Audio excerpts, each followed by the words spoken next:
वर्तमान यहाँ के विधायक है, उनके पास भी मैं फोन खुद किया हूँ, सब कुछ मेरे पास कॉल रिकॉर्डिंग मौजूद है।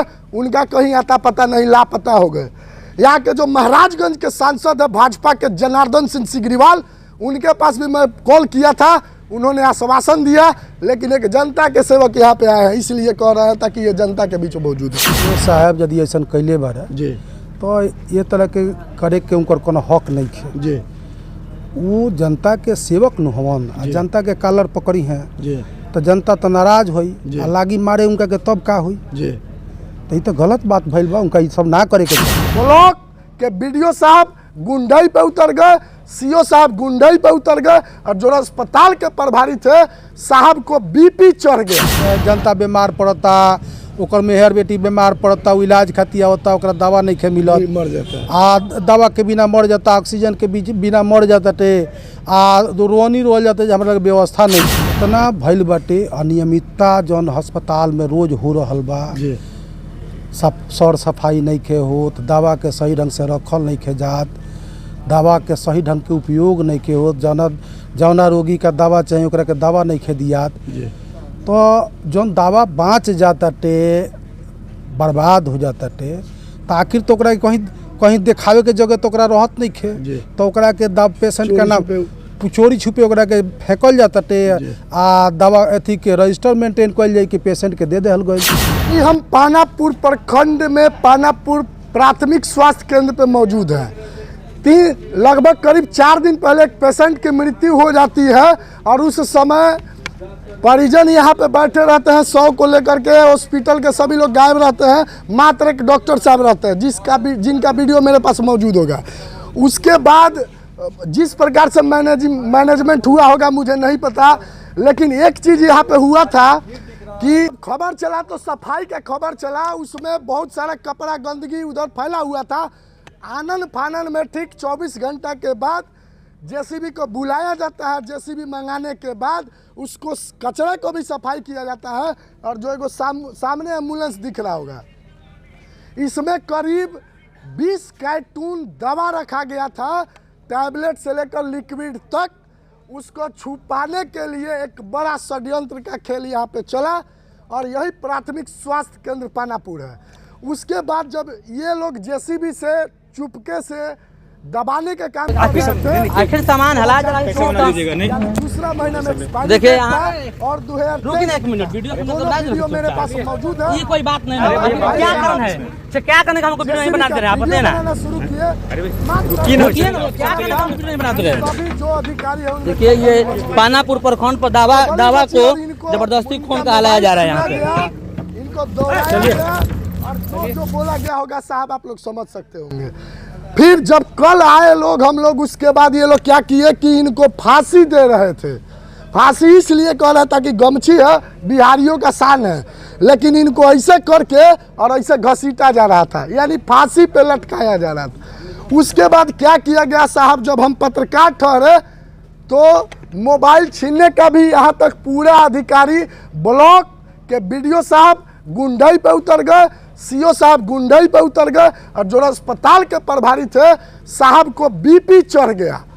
मतलब उनका जो ब्लड सर्कुलेशन था काफ़ी डबल हो गया। क्यों? ताकि ये सब हमारा साजिश को खुलासा करने जा रहा है। उसके बाद यहाँ पे दौड़ाने लगे, जो वीडियो सब कुछ मौजूद होगा। हम विधायक जी आज यही खबर सुनकर आए हैं, और बहुत ही खुशी की बात है कि तमाम ऐसे नेता लोग नहीं पहुँचे हैं, लेकिन एक जनता के सेवक पहुँचे हैं। इसलिए जनता का सेवक कह रहे हैं, ताकि वर्तमान यहाँ के विधायक है, उनके पास भी मैं फोन खुद किया हूँ, सब कुछ मेरे पास कॉल रिकॉर्डिंग मौजूद है। उनका कहीं आता पता नहीं, लापता हो गए। यहाँ के जो महाराजगंज के सांसद है भाजपा के जनार्दन सिंह सिग्रीवाल, उनके पास भी मैं कॉल किया था, उन्होंने आश्वासन दिया, लेकिन एक जनता के सेवक यहाँ पे आए हैं, इसलिए कह रहे हैं ताकि ये जनता के बीच मौजूद है। इनसे कुछ सवाल होगी। विधायक जी रउआ से थोड़ा सा भोजपुरी में सवाल हुई।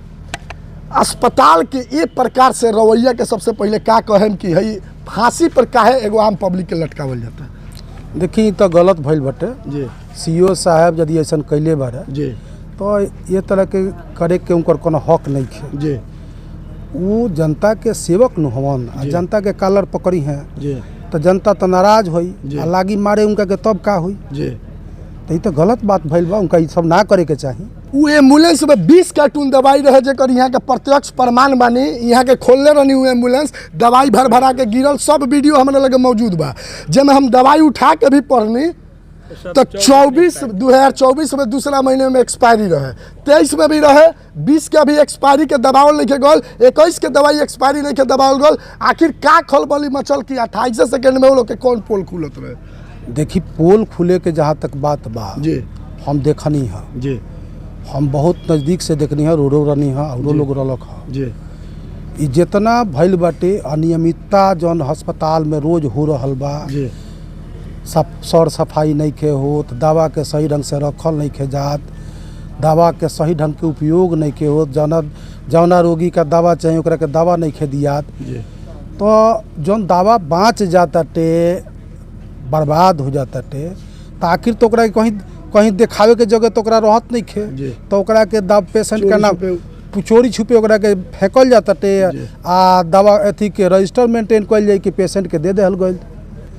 मैंने हमारे सवाल ये बा कि जब बिहार में स्वास्थ्य मंत्री श्री तेजस्वी प्रसाद यादव जी बानी, दवाई सब स्टॉक में रहता, फिर मरीज दवाई के अभाव में मर जाता, हमनी सब जनता ला दिखाइए थोड़ा सा, सभी लोग जनता कितने मौजूद है, सब लोग खातिर कितना दुख के बात बा। स्पॉट पे आल बनी, बहुत खुशी बा, लेकिन आखिर प्रभारी जी के काहे इतना बेचैनी भल जबकि अनलीगल तरीका से दवाई के रउआ वेस्टेज को प्रकार से नहीं कर सकत? प्रभारी जी के बेचैनी ये से भइल जे नियमानुकूल कार्य नहीं खन कैले। जी, जब भी कोई गलत काम करेला तो मन में चोर ओकरा रहेला, छिपावे के चाहेला, तो छिपावे के कोशिश कैलन जी ये तरीका से कोई जाने ना, एकरा के भसा दहल जा।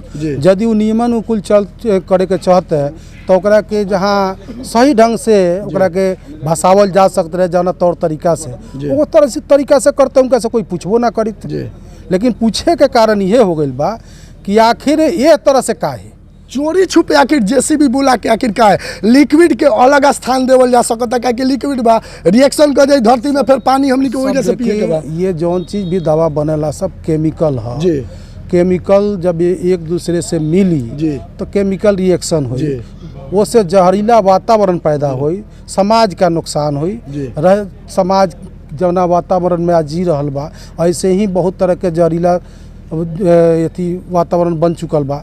और ई जब दवा सबके केमिकल रिएक्शन जब हुई तो लोग अस्पताल के आसपास के लोग के बीमारी हुई, लोग मरी, स्वास्थ्य खराब हुई।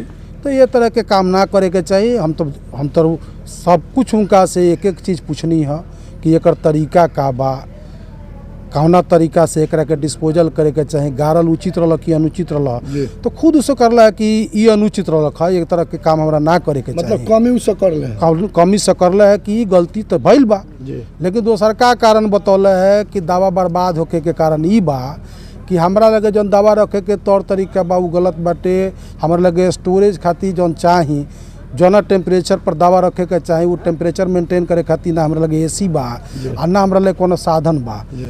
तो ये अस्पताल में कमी बा, लेकिन ये कमी के निवारण खातिर उनका तो सीए से बात करे के चाही, डीएम से बात करे के चाही, सरकार में ये बात जाए के चाही कि जहाँ दवा रखल जाता वहाँ के दवा के टेम्परेचर कैसे मेंटेन रखल जाओ, ताकि जौन एक्सपायरी डेट बा ओकरा पहले वो एक्सपायर मत हो।